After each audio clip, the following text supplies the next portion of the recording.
Hello and welcome to a brand new Arseblog Arsecast right here on arseblog.com. How are you? Hope you're well.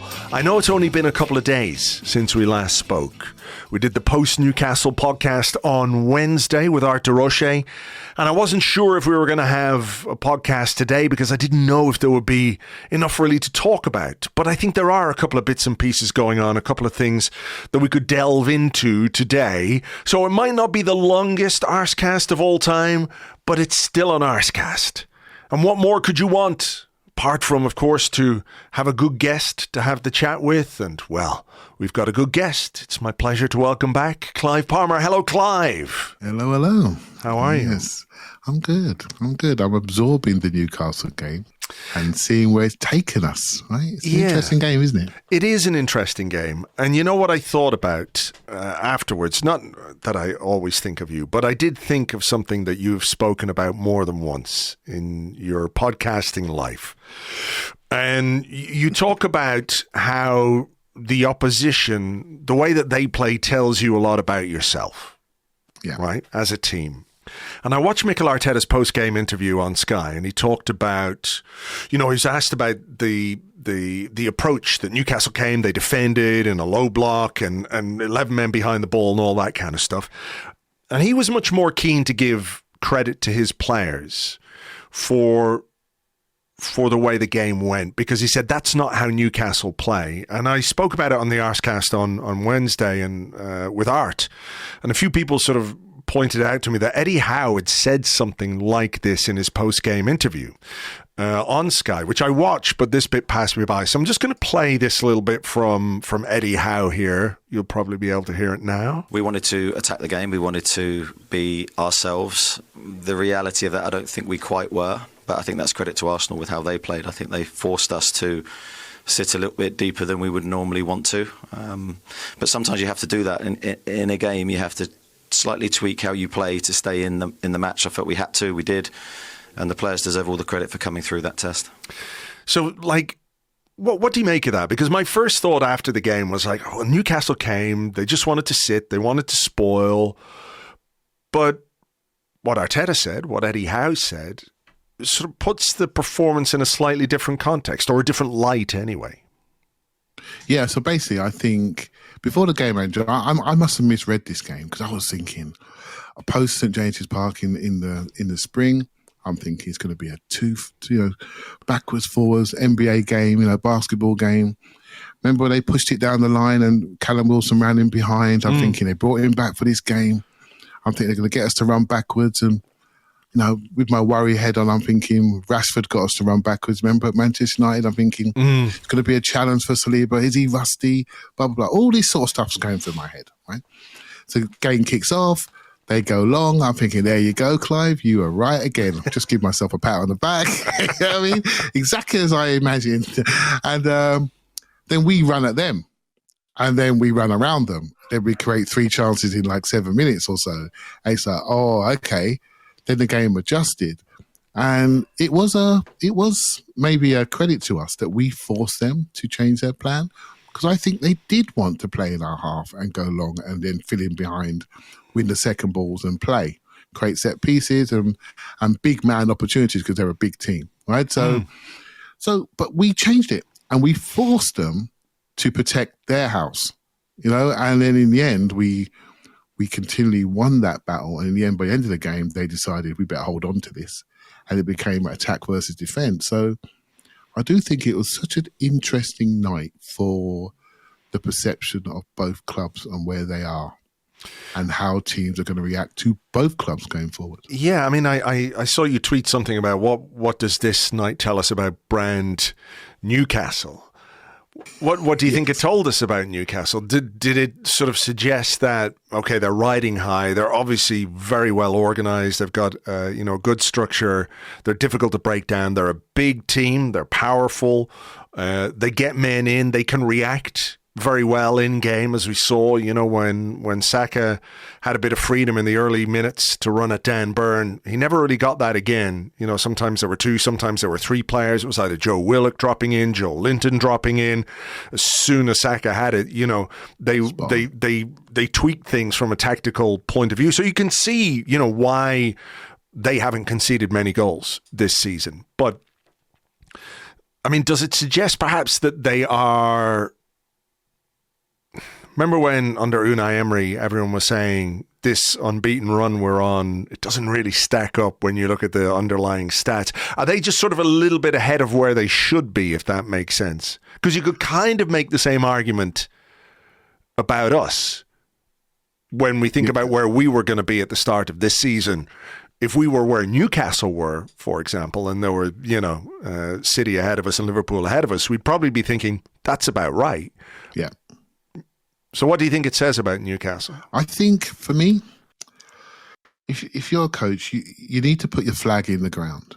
And maybe I misread Eddie's flag, right? Because I just expected something else. I expected a bit more football.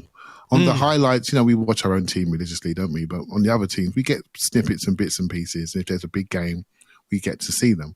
So I think it's sort of coming out for Newcastle, this game, because now they're playing Arsenal, big game, on TV, country watching, what you got. And they showed us we can play football for 5 minutes. We didn't quite fancy it, and then we're going to retreat. We're going to retreat into our turtle shells, right? So I'm thinking about this. I'm thinking, well, what does this say? What does this say about them? What does this say? I don't think this is who they are. I don't think it's who they're going to be going forward, but it is who they are right now. And I was saying this earlier today. I think the whole league is looking for a story. The media and the narrative is looking for a story. The normal story is Liverpool, Man City, right? That's the story we're used to. Who's going to drop points, etc. And Chelsea doing their pieces, and Man United being FC Hollywood, and this is what we've grown used to over recent years. And Arsenal being the banter club down in 5th to 8th, right? So, but now we've become the story. And the next big story, Andrew, is Newcastle. Hence my tweet about brand Newcastle, right? So they are the next big story. And what are they going to look like? What are they going to represent? Now, if you look at some of their signings, they've signed a lot of English players, British players. And they've got British coaches, and they're hardworking. They're quite British in their approach. Play big, up and down football, set pieces, etc., etc. And I expected something different to this. Did you, though? I mean, do you not think that is what Newcastle are probably going to have to aspire to be, in the sense that, with all due respect to our friends in the Northeast, there are more attractive places in England for footballers to be. And I know some of that can be offset with money. We've seen that, and that will be the case, because they can basically pay whatever it takes to get whatever player they want, as long as that player is willing to go there. But it just strikes me that perhaps a sort of a very British team might be the thing that they look to build, because that will be the easiest thing to build in the relative short to medium term, because those players are gettable for them in a way that it's going to be very difficult to, sign Kylian Mbappe, even though they could afford it. I know that it's just a ridiculous notion, but, are they going to be able to pry away the best South American players from Barcelona or Real Madrid? This is something I think that they're going to have to be for a while before they can take it to another level. Yeah, that's a really good point. And I think, I'm not saying this to denigrate them in any way. I just think it's an interesting concept. And I respect what they're doing. I know a little bit what they're doing in the background, and they're hiring. We know about Dan Ashworth. We know about Eddie Howe. These are known people to us and how they operate. And I think it's interesting, the first phase of Newcastle, if this is the first phase, or is this who they want to be? Given the controversy around their ownership, per se, air quotes, job. And what better way to tidy that up by being very British? Do you see what I mean? It would certainly deflect some of it. It would certainly deflect some of it, right? I mean, the Gary Nevilles of this world that control the football voice to the world, as we all know, and is the only voice that really matters. The Nevilles, per se, well, they like this. This is a story. This is a new narrative. We have a team that's quite British in its design, but with big money. They can take this a bit further, and we have this we have Arsenal with their crazy young coach jumping up and down the sideline, and we've seen that before. And they're lovely flying football. We want to get under that sort of thing. I mean, we want to pull that apart. And so it is a very interesting story that's developing to the one that we are not used to, per se. Liverpool Man City story, the Klopp Guardiola story. It hasn't quite had the edges they wanted, with the manager personalities, etc. So they're going to create something else. And it's interesting to see where we fit in this, mate, to be honest. That's true. And, as we know, Gary Neville is not averse to taking money from the Middle East. So that might temper his view on certain things that are going on there. I want to sort of flip it around back onto us, though. And tactical variation, the ability to change games from the bench is really important for any team that wants to challenge for a Premier League title. My sense of the Arsenal squad this season, if everyone's fit, and I know that's aspirational, but, it is a stronger squad than it was last season. Nevertheless, when it comes to sort of changing the first 11, or being able to apply certain... I mean, look, some of this might be simply down to the fact that most of our games have gone really well this season. We haven't had to react too much. So it's sort of like, if it ain't broke, don't fix it to an extent. But, the changes to the starting 11, like, you don't want to be changing it like 4 or 5 players every week. I get you need some continuity. But do you worry a little bit about the depth of this squad for games like this one against Newcastle, where a different kind of threat in the final 15 minutes could have been the difference? I'm not saying we got to go out and buy a target man, but you know what I'm saying, that a different threat, something for tired legs to deal with, something that they haven't been used to for 75 minutes. All of a sudden you cause them different problems. We know he didn't make a substitution. He said after that was because the game was going, what he considered was going well. We were on top. I mean, I think there is a conversation to be had about what we had on the bench. But, it is, as much as everybody gets a bit transfer crazy in January, it is grounded in a kind of reality about what we've got to do for the next 5 months of this season.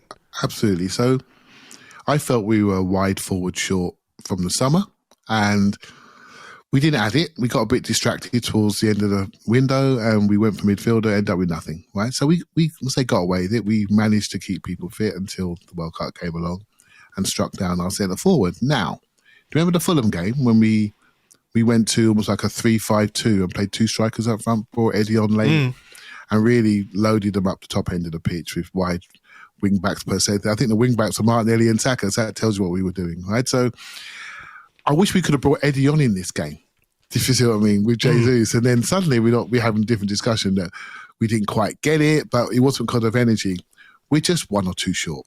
It's as simple as that. We've got 2 injuries in forward areas. Smith Rowe is a memory at the moment. We can't wait to get him back. He's a fond memory. And every minute he doesn't play and we don't win a game, he gets better and better, right? Of course, so I think we have to get him back healthy and sustained on the pitch because he's a massive asset for the club. And Jesus, he's killing himself to get back by mid to late February, right? So, but we need to add. This is not rocket science to us. We need to add because the game has changed. We have the opportunity with 5 substitutes to add energy onto the pitch, and we are unable to add energy. And we are seeing our most energetic sprinters play 90 minutes on the trot in quite a small space of time. And despite their manful efforts, we lacked a bit of sharpness when it really, really mattered around the box. And that is just where we are. So in some ways, Andrew, this game was perfectly timed. It was early January. It wasn't home to Everton. We didn't drop points to them or home to Southampton, who are in a bad place right now. We dropped points to the meanest defence in the league, the team that are third in the league. We got 7 from 9, and we learnt something in a month where we can react to it. right? And I think that's really important. The time it happened, as long as we react to it. If this happens, remember the end of last season we lost to, was it Palace, Brighton, Southampton? If we find this problem out then in the money months of the year when we really need to win something, this is not a good time because we can't react. But we can react now, and I really feel we must do it, and I'm pretty confident that we will do. Me too. I just have some concerns about what we're going to do and how we're going to do it, and how many of our eggs are in the Mykhaylo Mudryk basket right now. Yeah. Clearly, he is the player that we want. Clearly, he is a player who wants Arsenal, and I don't think it's necessarily a particularly complicated situation, The simple fact is Shakhtar want way too much money for him. Chelsea have come along now and done what Chelsea do. That is another thing to deal with. Whether the player wants to go there, that's another question. But it wasn't a bidding war, and now it could kind of be a bidding war, or it might be a case that there's a stalemate. Chelsea bid way above the odds because they are stupid. Let's face it. Shakhtar are happy to take that money, but the player doesn't want to go to Chelsea, and Arsenal are sort of in the background. And then you're wondering, what do we do? I mean, how do you view that situation? How long should Arsenal wait? How far should they push for a player who, with all due respect, is obviously talented, but doesn't have a track record that would lend you to gamble excessively on a fee that could be, somewhere in the region of £80 million? See, I'm not comfortable with that number, mate, that you just mentioned. And no, me neither. When we get into these discussions as podcast people around numbers, we leave ourselves open a little bit because it's all rumour and conjecture, and we're never too sure how any deal is constructed and what rumour to believe, right? But we can only look at what he's done on the pitch, and I think he's played 8 times for his national team, hasn't scored a goal, right? So he's played 30 to 40 games for Shakhtar. Mm-hmm. He's been on loan a couple of times. I'm just going to put a guess out there that he's had 50 top flight games, professional just games. thereabouts. Yeah. And it's 50 to 60 of professional games. And he has got unmissable talent. You can see it, right? You'd be done. You can't miss it, right? But you get jobs based on your CV and what you've done, and not just what you potentially could be. Mm-hmm. And what you potentially could be could reach that number. Well, let's have a deal that's constructed accordingly then. And if he does reach some of those targets, then you have to pay a set of money. And I'm sure that's what Arsenal are trying to do. There are comparative deals out there, which, the Man United, Chelsea, they've just ruined the market, right? Haven't they, with their stupidities, right? Yeah, so, the comparison to Anthony all the time is just like... Yeah, exactly. But the comparison to Gakpo is probably more of the one that's closer, right? I would agree, yeah. And even Rafinha deal. Rafinha, look at his track record, 25, Brazil international. He went up 50, 55 mil, and he's done a bit, and he knew the club he wanted to go for. And much like Mudryk, he said where he wants to go, more or less. And so there's one club that has an advantage, and that's reduced the market. And Shakhtar are trying to expand the market. We just have to be cool, mate. Stay to our principles, stay to what our value is, and don't move beyond our value. Because as we've seen in the past, and we've spoken about this before, me and you, we can't dismiss the price. I don't like when people say it's not our money, because that player then walks to that price. Mm-hmm. And we judge him on that price. £72 million Nicolas Pepe. We judge him on the price, right? It's simple as that. And if someone costs money, we're going to expect certain behaviours. We're going to expect certain delivery, and that's the truth of it. Let's not pretend otherwise. So I'm hoping it's a reasonable number. And not only do we judge him on that price, but the media judge him on that price, and they lay the pressure on the individual just to see if they can break him. That's another really good point. If it does end up being a crazy price, it's not just fans, but it will be every time he's talked about. It will be part and parcel of the thing. And I think Mudryk is an exciting player. The pace is unbelievable. That gives us an extra weapon. We're quick enough up top as it is, but I think he's just got that little bit of Walcottian fucking Billy Whiz to him, Yeah. If it is that crazy money, though, right? It makes something like the João Felix deal look almost reasonable. Because I know it doesn't quite work like this, but if you've got 80 million to spend on Mudryk, you could do the 20 million on the João Felix loan and still have 60 million, and you can do a lot with 60 million. Yeah. There are players on the market out there. There are players available right now that you could get with 80 million pounds at your disposal. Maybe not quite the profile of him, but certainly still good players. I'm thinking of Barcelona right now, right? I'm thinking of Ferran Torres, a player who we bid for last summer, a player who Barcelona maybe don't want to sell. He hasn't played a huge amount this summer, but Barcelona are absolutely fucked financially.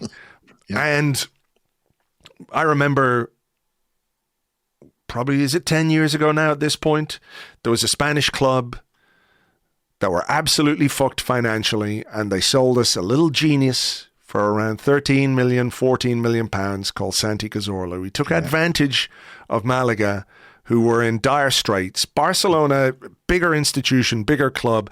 I'm just thinking about, do you have a time frame on this? Because there's a lot of people talking about, look, we need something before the Spurs game. It would be great to have a signing in before the Spurs game.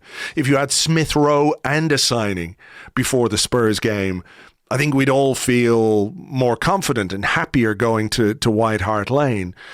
So is there a point where Arsenal have to say, look, Shakhtar are being intransigent here. We can't deal with this. We can't deal with their demands. Chelsea are ruining the deal because they're sniffing around like a fucking thirsty dog, even though they've got no chance. It's a spoke in the wheel, if you like. So, at some point, with other important games coming in January, Manchester United as well, let's not forget, do Arsenal need to have a time frame? I think we can assume that they probably have other irons in the fire at this point, that all the eggs are not going to be in the one basket, because we've seen that this is a club that's been better run than it has been. But should there be a time frame on this? I would have said that if we had a congested January, but we don't really. We got 3 games to go in January, is that right? And 1 is Oxford. Right, so we're not too congested. So I've relaxed on that, but it will, from a coaching point of view, you want to get the players in really, really quickly, right? So my view is, and you mentioned 3 players there, and I like them all, and I've YouTubed them all to my followers on many, many occasions, and the Ferran Torres one is a hunch I had basically when they got Rafinha, and then I found out about the bid. And I've always quite liked him. He's not as exciting, on YouTube as Mudryk is, but he's a nice player. He's a nice player.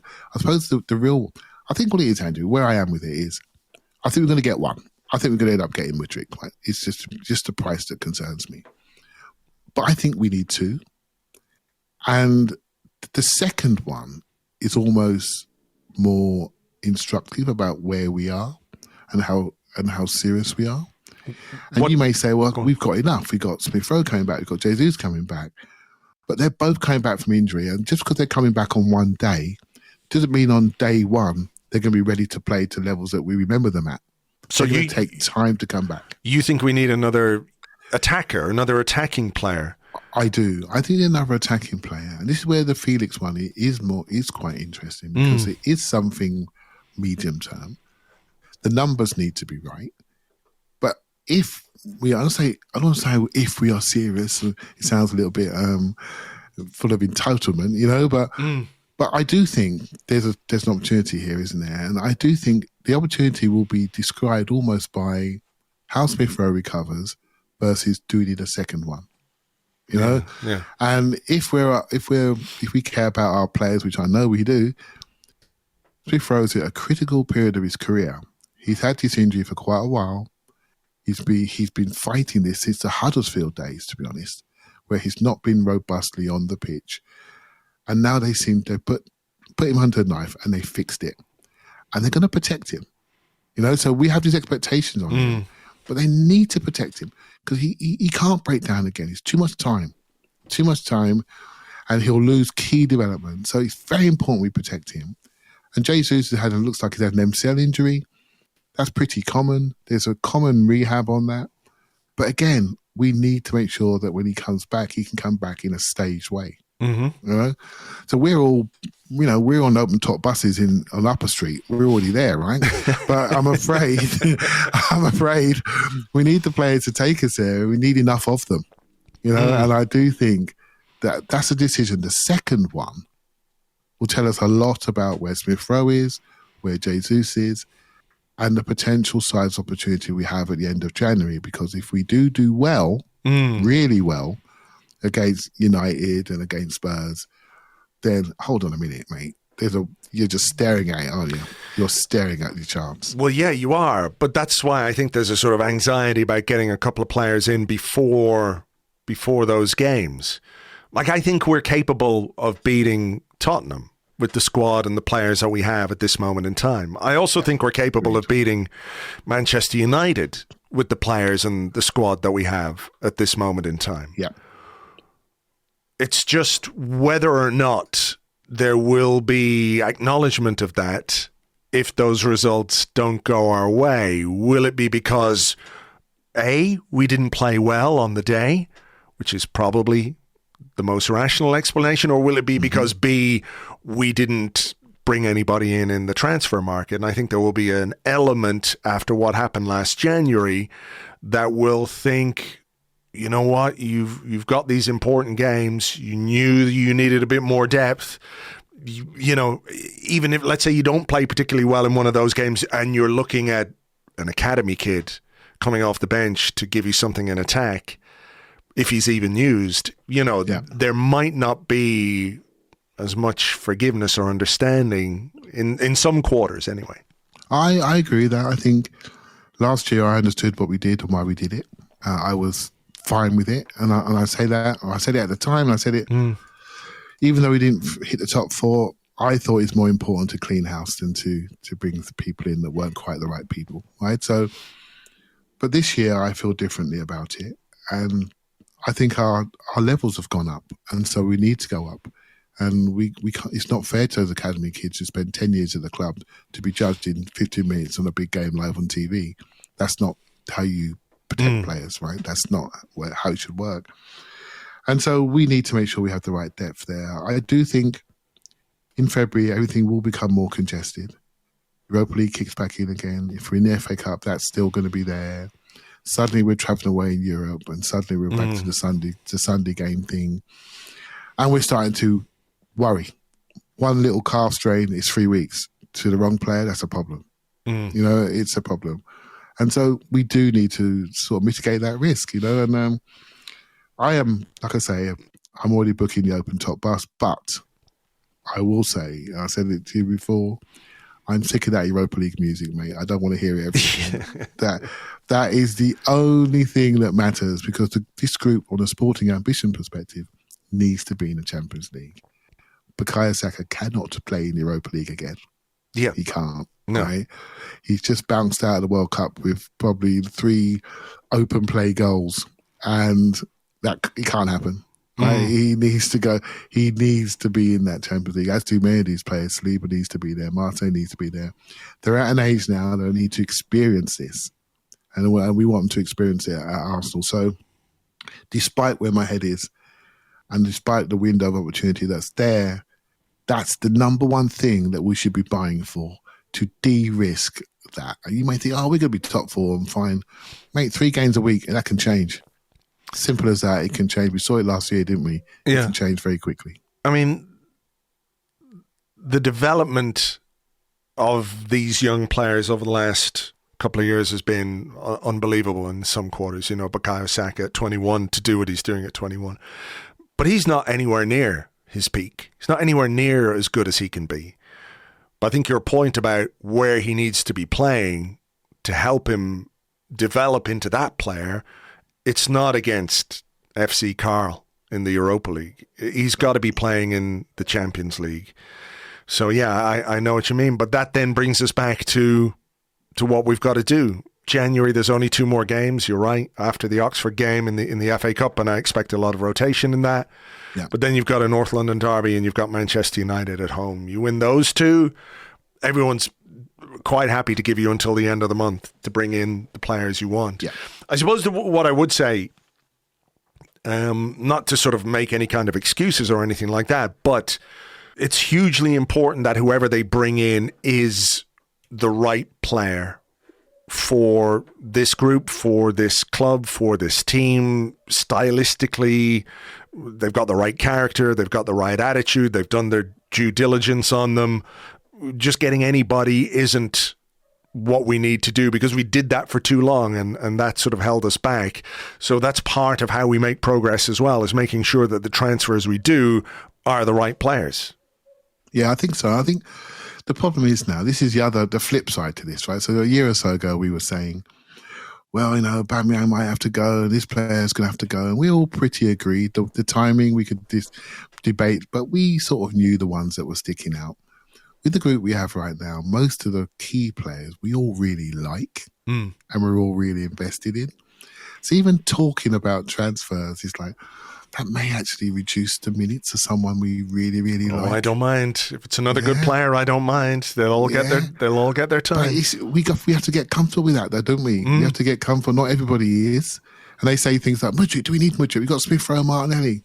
And they both play on the left. Do we need him? It's a debate, Andrew. It's a debate. To me, it's another good player. And we don't know where Smith Rowe's going to play, etc. Should he play on the right a bit more? We don't know. So this is the next phase for us, really. And it's back to Champions League music time. Champions League music time, you've got to rotate properly with players of equal quality. And you need to be able to do that on every 3 days. And so our perception of what the squad was and how we've been sort of Arsenal brainwashed, that we are pretty good at developing young people and we don't mind broken soldiers and fixing them. When the day comes, we buy a ready-made player, bang, to complete one of our academy kids. It's going to be a challenge for us. It's going to be a real challenge for us. If João Felix comes in, for example, he's not coming in to carry the oranges, mate. He's coming in to play, isn't he? And so it's going to be a challenge for us and our perception of the squad, right? So interesting times. We all want the top table, but when we're there, we're going to have to adjust how we view the team and how we view the squad. Yeah, there's a ruthlessness required to how you build a squad if you want that squad to keep going. I think if you take your eye off the ball even a little bit, you end up like Liverpool this season. And, nobody, I think, would have predicted this fall off for Liverpool, even if you could see, the age curve with some of the players and everything else. I just think they've taken their eye off the ball when it comes to recruitment, and they're paying the price for it. So, yep, you're right. And just a couple of changes internally, maybe, potentially, a bit of staff turmoil.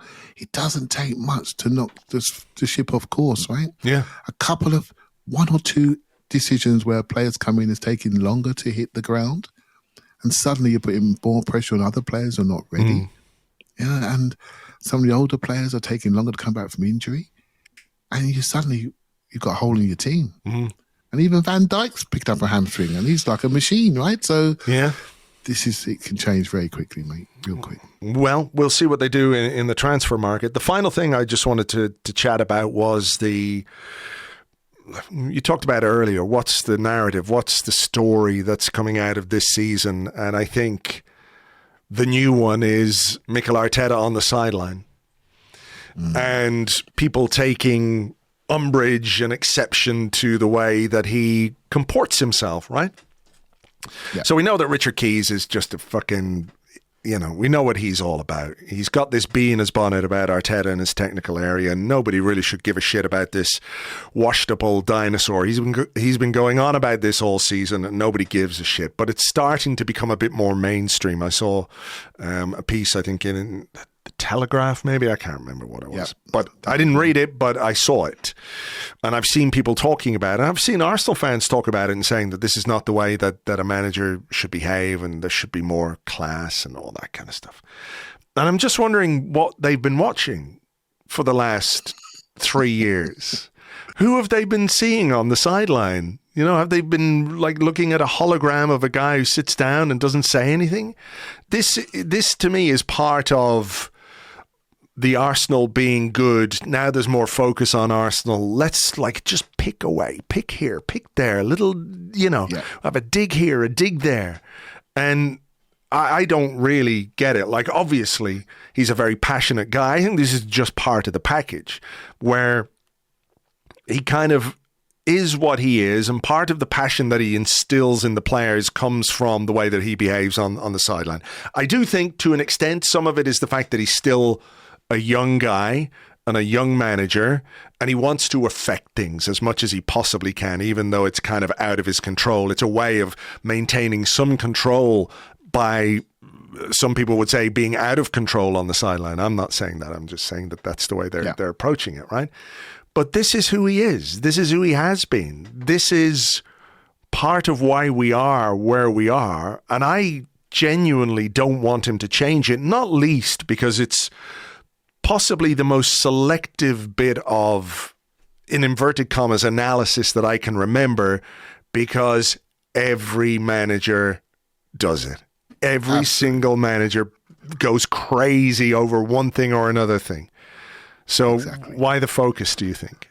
Yeah, just win the games, right? That's the most important thing. Do you remember when Jurgen Klopp ran on the pitch to jump on his goalkeeper? He was literally by the penalty spot nearly. He ran on the pitch, and it was all seen as good old Jurgen, you know, good guy. He's got the passion, etc. Yeah, Arteta's quite passionate. He had a spat with Klopp at Anfield last year, and they tried to use that against him, right? So, and I was talking to one of your friends of mine, Tayo, today. I was just talking to him offline, and basically he was sort of saying to me, they tried this with Wenger as well. They tried to focus on his off-line behaviour with Mourinho, etc.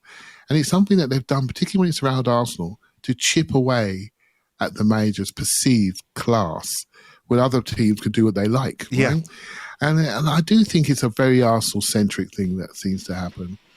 But it is also an indicator that we're back, mate.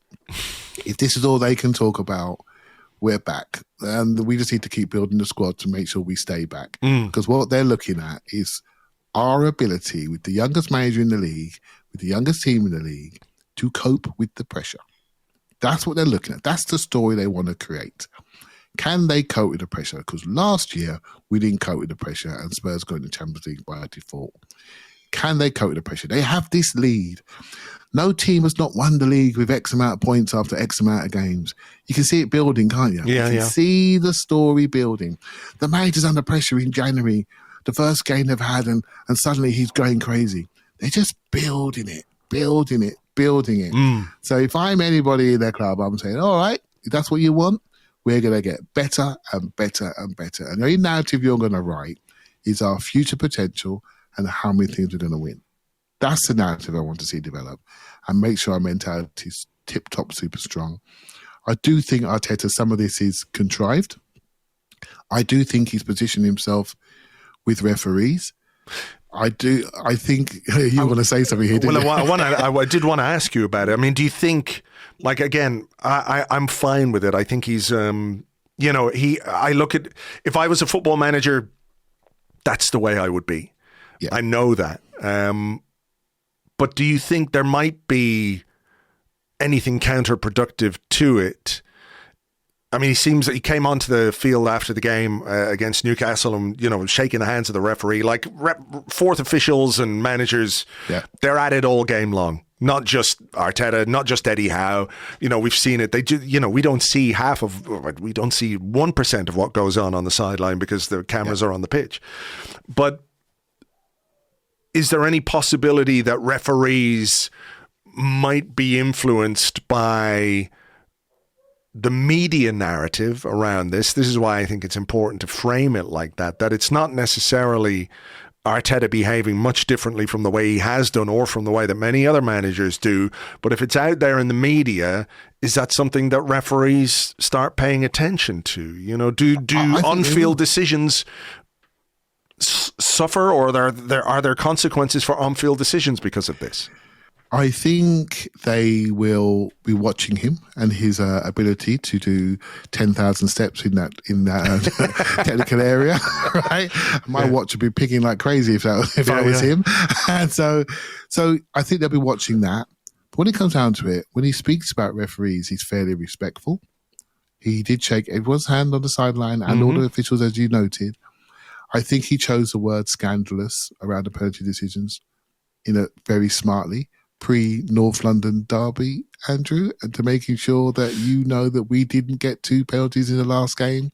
And by the way, in the last North London derby, we just brushed Son on the back post and gave a penalty which caused a big, basically decided the game. And so there are things that are said for effect. And I don't think this is a young man losing his stuff in front of the nation in January. I think this is him positioning himself as a manager, and this is who I am. This is how I am. This is how much Arsenal are serious about winning.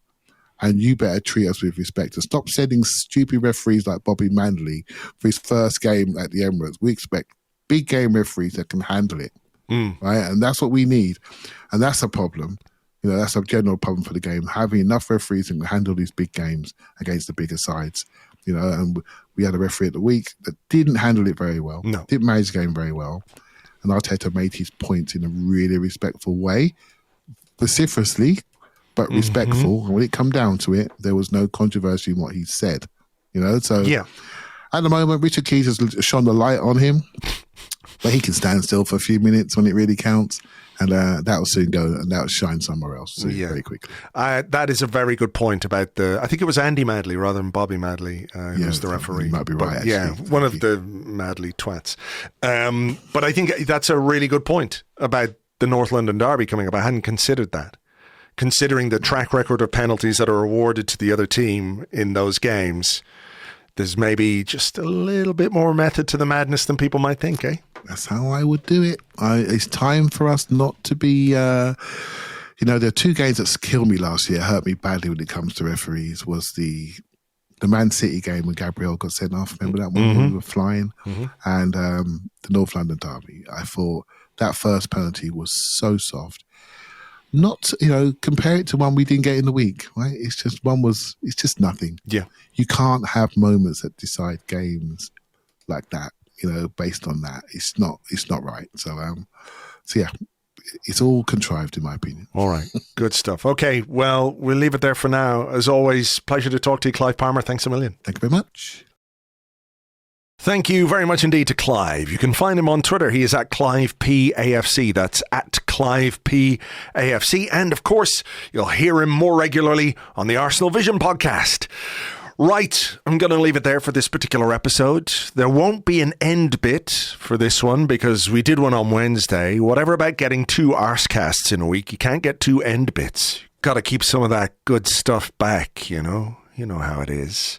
For more podcast action, check out Patreon. We've got an episode of The 30 over there. Myself and Phil Costa talking about the week's Premier League action. We do that every week. And we will have a preview podcast for the FA Cup game as well. That's coming probably on Sunday.